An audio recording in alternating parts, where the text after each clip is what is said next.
Olá, pessoal! Sou Diana de Jesus Ribeiro, professora de língua portuguesa. Hoje utilizo óculos com armação branca, uma blusa preta com colete bem colorido e ao fundo o cenário montado pela equipe da Multirio. Vamos falar de poema hoje? Vamos ver? Bem, o poema intitulado Cremos, ao poeta Ney Lopes pelo poema História para Ninar, Caçubuanga, de Conceição Evaristo. Vamos fazer a leitura. Cremos, quando as muralhas desfizerem-se com a mesma leveza de nuvens algodoais, os nossos mais velhos vindos do fundo dos tempos sorrirão em paz. Cremos, o anunciado milagre estará acontecendo e na escritura grafada da pré-anunciação, de um novo tempo, novos parágrafos se abrirão. Cremos na autoria desta nova história e neste novo registro a milenária letra se fundirá a nova grafia dos mais jovens. Você conseguiu acompanhar o sentido de crer da expressão cremos? Vamos continuar.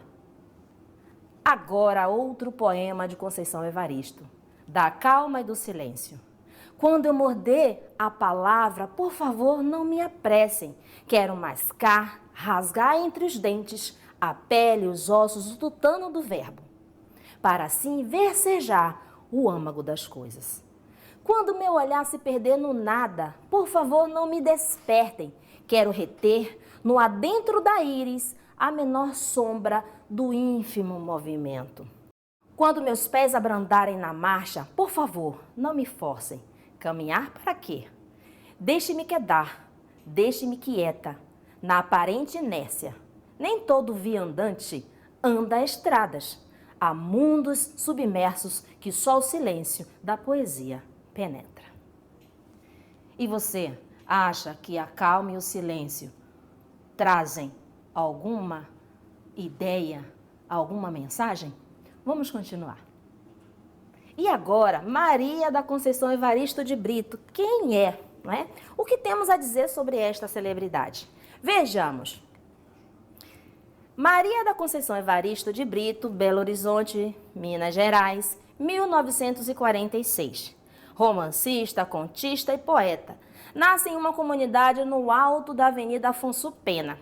Trabalha como empregada doméstica até 1971, quando concluiu os estudos secundários do Instituto de Educação de Minas Gerais. Muda-se para o Rio de Janeiro em 1973, ocasião em que é aprovada para o magistério.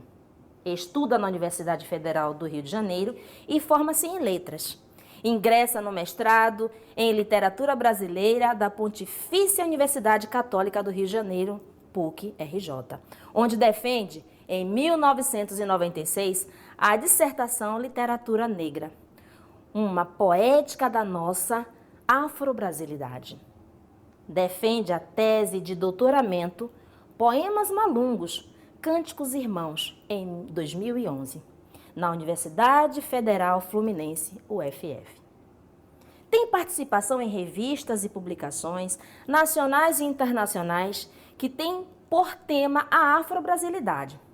Tal engajamento inicia-se na década de 1980 por meio do Grupo Quilombo Hoje, responsável pela estreia literária de Conceição em 1990 com obras publicadas na série Cadernos Negros.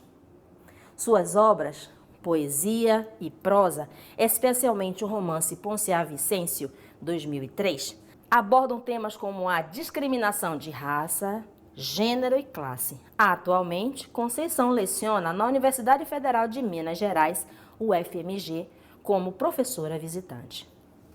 Pois bem, Conceição Evaristo tem um leque de produções esperando para que você explore, tá certo? Agora vamos continuar a aula. Vejamos. Mas o que é poema? Antes eu preciso perguntar.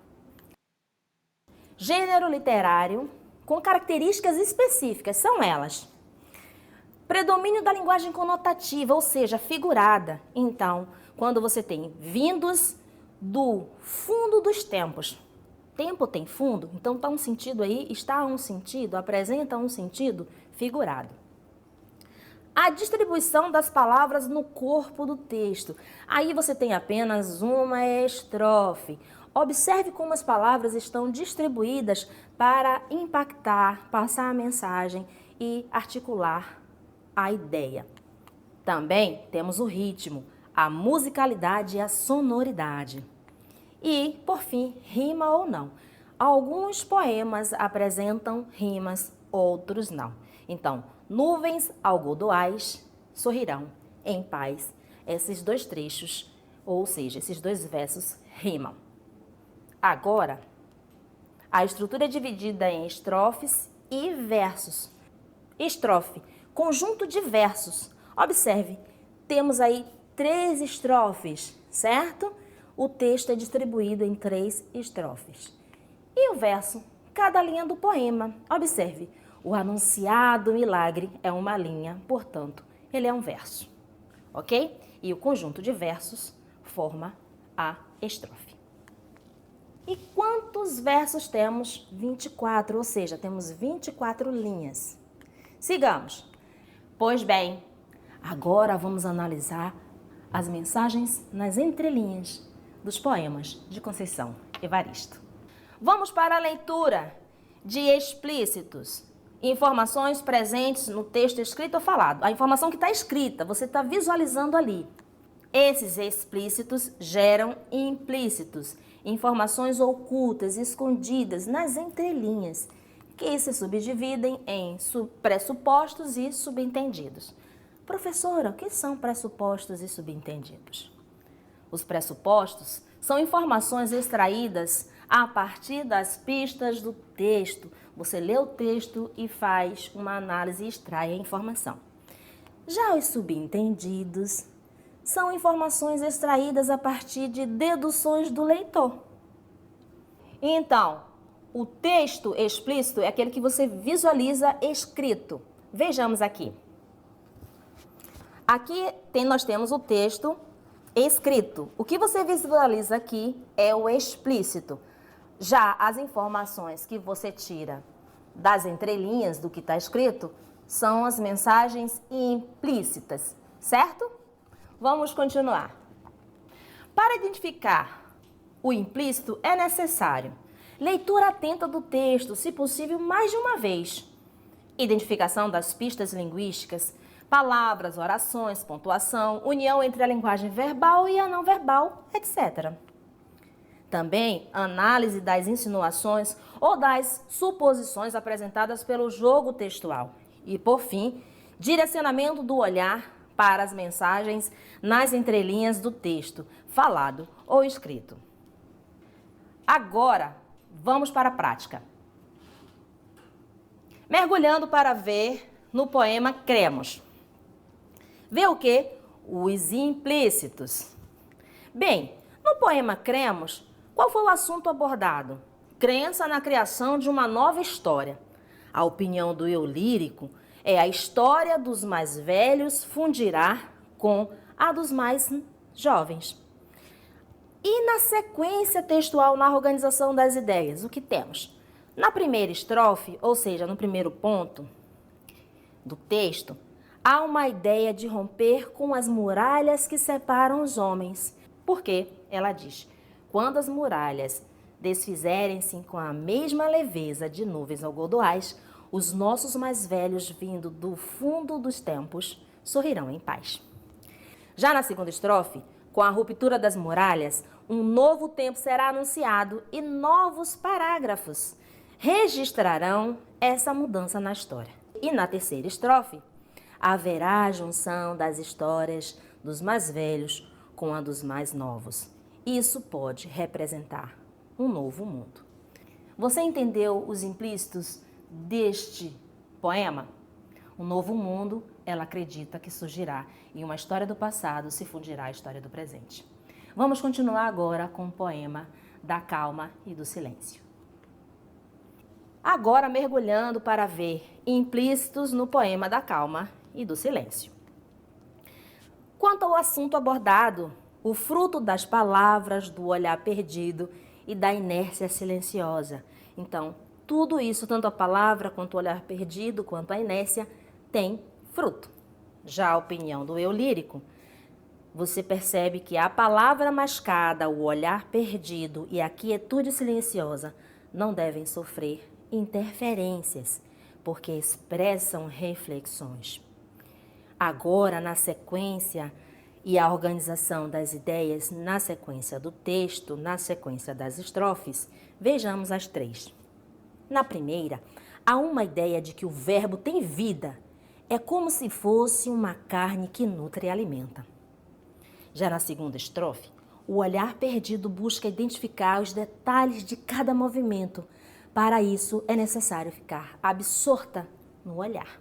Já na terceira estrofe, para o eu lírico, ficar parado não significa inércia, porque no silêncio há um mundo submerso onde se pode extrair ideias. Pois bem, um olhar atento, parado, um corpo parado, uma necessidade de devorar as palavras.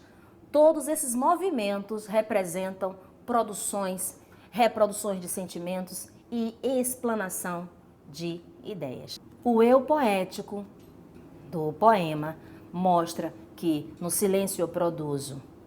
Um olhar absorto, um corpo parado também produz ideias, também expressa sentimentos e também observa o mundo à sua volta para materializar as ideias, os pensamentos e os sentimentos no papel em forma de poema. Vamos continuar. Agora, recapitulando, nós temos aqui o poema, aí fizemos a leitura de Cremos e da calma e do silêncio. Nós temos as especificidades do poema. Tem a linguagem conotativa figurada, distribuição das palavras no corpo do texto. Essa especificidade apresenta um ritmo e apresenta rimas. A rima pode existir ou não. E, por fim, a estrutura. Os versos, ou seja, cada linha do poema, formam a estrofe ou as estrofes, que são um conjunto de versos. Vamos agora para o nosso desafio? Vamos lá. Desafio. Menina, eu queria te compor em versos, cantar os desconcertantes mistérios que brincam em ti, mas teus contornos me escapolem. Menina, meu poema primeiro, cuida de mim. E agora o que peço a você? Delicie-se com o poema. O que acha da ideia de discuti-lo com um de seus colegas e apresentar uma análise da composição para o seu professor ou sua professora. Vamos acreditar, vamos silenciar, vamos produzir. Um beijo e até a próxima aula.